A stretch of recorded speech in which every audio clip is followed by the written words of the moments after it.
ډیرو کورونو کې اچانک د ښځې خاوند نالګي شي او خبره طلاق ته ورسي.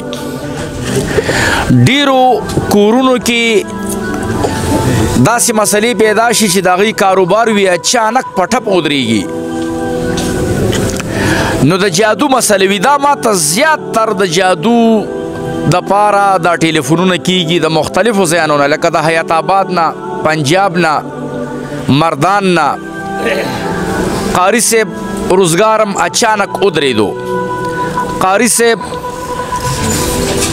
خاوند طلاق راکو یا قاری صاحب ښځه مې طلاقه کا. داسې قسم له ټلیفونونه کېږي او اچانک دا مسله پیدا شي.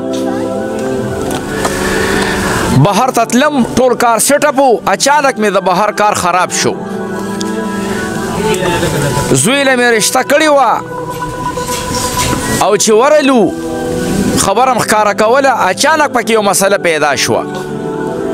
شاول مې واغشتو، ښه ټیک ټاک و، 2 ورځې هفته مې وچلو، اچانک یې پلانې شی مات شو. نو داسې قسم د جادو د بد نظر اثراتو دپاره ماته خلک ټلیفونونه ډېر زیات کوي. زما وروڼو که چېرته ممکن وي نو د جادو د توړ دپاره خو دا 4 قل د قرآن مجید نه ثابته دي. دا لولې د سحر د مازه نه بعد 11 کرته اول او اخر درود هم ترې نه وایې، چې درود شریف څومره ډېرې ښه خبره ده. خو 11 کرته هر یو صورت 11 کرته به لولې او یو جګ اوبو باندې شف کې هغه اوبه د کور خلک هم وڅکي او کور کې یې چڼکوم کوي.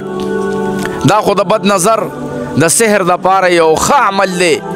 که بیا پې نه رسي یو سړی لکه مسله سخته وي یا ډېر خلک داسې چې هغوی وي زموږ په ځان یقین نشته دی، نو دا خو د یقین او د نه یقین خبرې نه دي. د خدای قرآن خو که ستا یقین وي او که نه خو هغې سره خو کار کېږي که نه. خو بهرحال نو بیا ډېر خلک داسې چې هغوی مونږ ته ټلیفون کوي، یاره جي وایي مونږ خو دا اعمال کړي دي خو کار ورسره نه دی شوی. نو زما وروڼو هغې دپاره چې تاسو کله بیا ټلیفون کوئ نو هغه ډېر خلک داسې وایي چې مونږ هلته درځو راله عمل وکړو. نو دا دلته عمل بیا نه کېږي. دا به مونږ کم ځای چې جادو وي، کم ځای چې بد اثر وي، چې کم ځای نظر وي، اول خو به خپله قرآن تلاوت کوو بس ښه خبره ده.